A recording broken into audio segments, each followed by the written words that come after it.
Hello and welcome to Contemplations. I'm Josh and I'm joined, as always, by Hugo. Hello. And we are going to be talking about human rights and do they exist, do they not? Where do they come from? Yes, How should we interpret them? All sorts of useful stuff. exactly.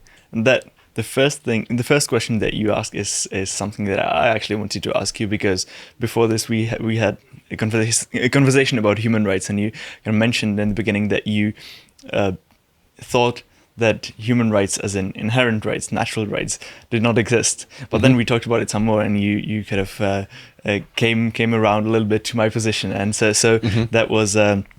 That's something that I think it's quite interesting to mention at the start. So just to kind of catch you up to speed with our conversation off camera, we talked about natural rights and legal rights, and these are two different interpretations which we're going to get onto in a minute. Yes. But I got a bit hung up on the term natural rights, as if nature endows us with rights that are inherent to us, but it's more that it is an aspect of nature that things such as having to eat, having to drink, that we cannot really escape, and therefore we have a claim to have rights for these things. Is that more or less right, I think? Well, I would frame it a little bit differently, but I mean, I get your point. I think that the main kind of sticking point when it comes to whether human rights exist or not is that some people might say, well, rights are only a result of interactions between humans and what people agree on, what they're going to respect, how they're going to relate to each other, right? And so that's where human rights might come from. But the other viewpoint is that there is something about human rights that is not just based on social interactions and how people see themselves, or each other. It's more about what is inherent to people by the virtue of them being people in the first place. And so I kind of wanted to lay out the case for why I think that is something that makes sense to discuss, right? Why it's not the case that there are just some rights that we agree on or are respected in society as a whole. And so I think what it comes down to is you're, as a person, what makes you a person is having some kind of consciousness, some kind of sense of self. And what that means is that you're aware of your individuality, you're aware of you being a different person than the person next to you, and of being aware that you can perform actions and that those actions can be traced back to you. And therefore, then that kind of also means that other people can place responsibility on you for those actions, because you have a choice in either performing those actions or not performing those actions. And so that's where I think this kind of lies, in that sense of kind of self and personality and consciousness and individuality. And so that's I think the basis of human rights, and what it kind of leads to is the cornerstone of you owning your own body, being the owner of your own body, which is where I think all the other natural or inherent rights come from. And why that is because of those preconditions that I was talking about self and consciousness, these things. And then if you own your body, that means that it's wrong for someone else to intrude on it or to do something with your body that you don't approve of and you don't consent to.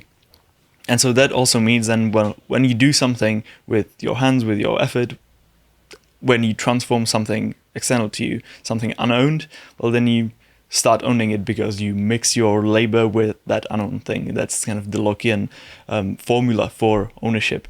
And that justifies, in Locke's eyes, and I think that's a reasonable standard, it justifies you owning the thing when something that was previously unowned becomes something else through your effort, and then you have a right to control that partly your thing and partly previously unknown thing. That's how kind of ownership or private property comes about. And I think that's kind of something that's understood throughout history as well. Like you have it where people would move to kind of uncharted territory, they would kind of hammer some stakes into the ground, just like, this is my plot of land, Yep. I've claimed it. And then Yep. people more or less respected that and understood, okay, they've got the claim to that land, even though they didn't have like the horrendous legalistic process that we have now to own land. Yep. I mean, it was a lot simpler, but also people respected it just as much because they understood that they have a claim to that, a moral claim, ultimately, because, of course, whether they're natural rights or legal rights, they're still both informed by your perception of morality. Yes. And it's just two different interpretations of where that morality is either derived or how it can manifest, depending on who you are. And of course, in the world today, like most things are owned by someone. It's rare, especially if you live in the middle of some kind of civilization. It's rare to encounter something that is unowned, and so it might seem kind of counterintuitive, but as you say, in history that's happened a lot. I mean, that's been a lot. Most of history has been kind of appropriating unknown things, and if you think about that philosophically, the only alternative to appropriating unknown things and that being morally right is that no one owns anything and no one can own anything, which is basically a non-starter, because that doesn't solve the issue that you're presented with. And then the other alternative is that everyone owns everything, even though no one's encountered it yet. Yeah, that just doesn't make any sense. The communistic point of view. I mean, I think it does make sense, but it's not practical in any way. It's not something that could be actionable, just because that would mean that for something to be done with any object, with any kind of property, you would need everyone's consent to do it, which is impossible, which is like not just impractical, but is actually impossible. And if that was the moral standard, well, then everyone would just die immediately. And so I'm not exaggerating, because to use everyone else's to use your property, every kind of article of your property, you would need everyone else's consent. Everyone else is on Earth, because everyone owns everything. So that is a non-starter as well, I think. And so the only alternative is that if there's something unowned, you can come to own it, and then other people are excluded from owning it. But you're justified in owning it because you mixed your labor with it. And I think we're going to see that more in space than anywhere else on Earth, maybe. I think people are already trying to claim asteroids that are rich in minerals and stuff like that, because, of course, no one has a claim to them. Yep. And some kind of standard like that will need to be agreed upon to be able to adjudicate claims like that, because, well, what does it mean to mix your labor? Does it mean to land on it? Does it mean to just start working on it? Like, and where's the boundary? Like, things like that. But that's something that used to happen in history, even though it rarely happens now when it comes to land on Earth.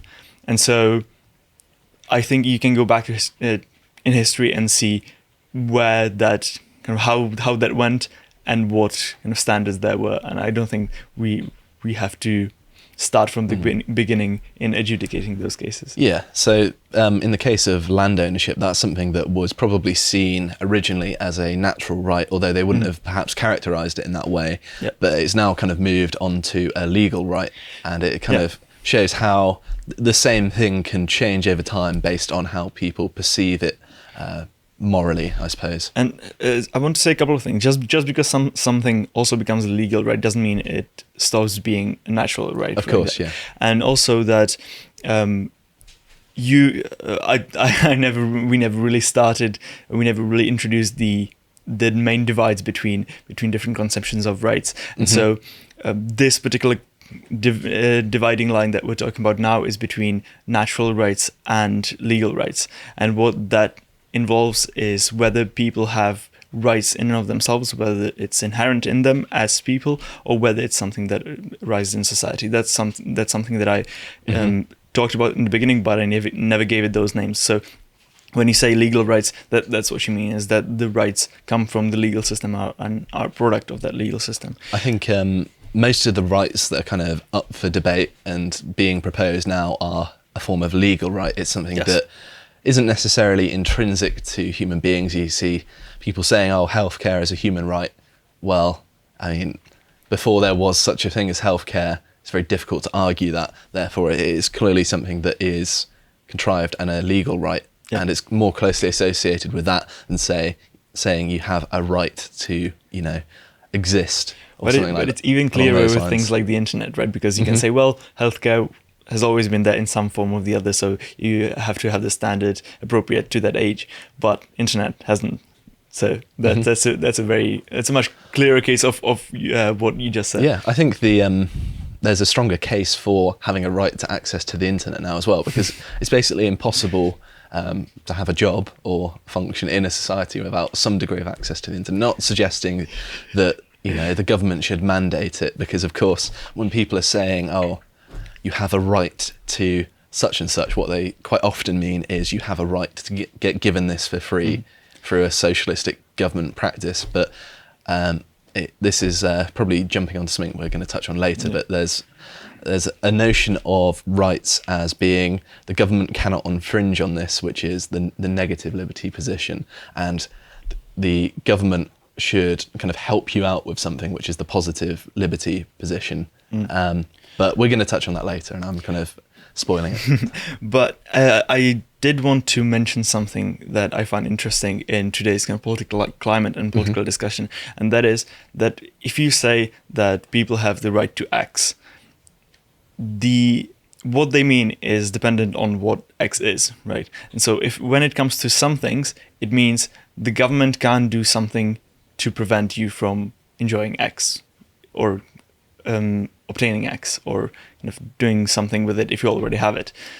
So a good example of the government can't prevent you is the First Amendment, isn't it? Yeah, something like that. The right to, you cannot have your free speech infringed. Yeah.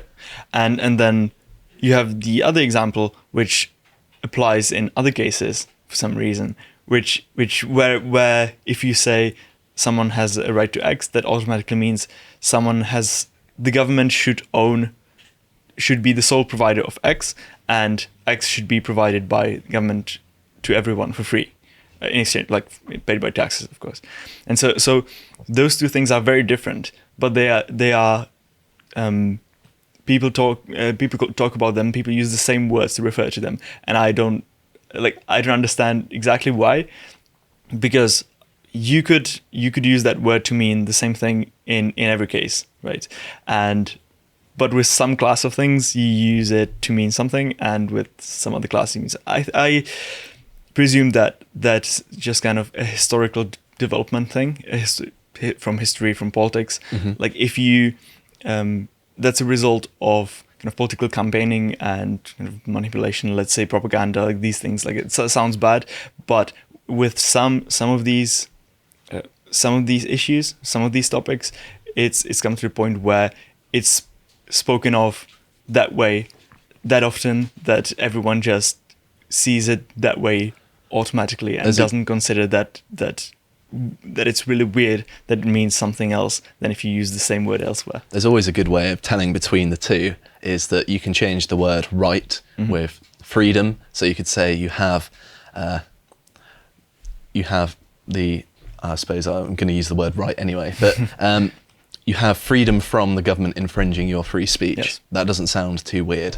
That sounds like something that works. But if you say you have the freedom to have the government provide you with free internet, that sounds really strange. Like, what's freedom got to do with it? And also, I wanted to stress that if you talk about, for example, the right to healthcare, like what I meant with my little monologue before, it was that you could say that a right to healthcare means that, well, healthcare should be nationalized and it should be free at the point of and the point of provision, and so that is what it means. Or it could mean that the government has no right stopping you from getting healthcare if you need it.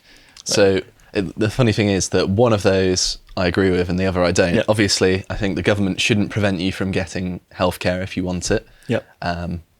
Particularly at the minute. Wink, wink. But obviously saying that the government should be a monopoly on healthcare is something that I don't agree with. Because because partly like what you're doing is also saying, well, people can't go to other providers and get healthcare from them. Exactly. And so what are you going to do? Are you going to do with that? Like you're restricting people from for some ideological goals and purposes, which is not really nice of you. Two people could say you have a right to healthcare and mean different things, and that is, I think, the key takeaway from what you're saying. To watch the full video, please become a premium member at lotuseaters.com.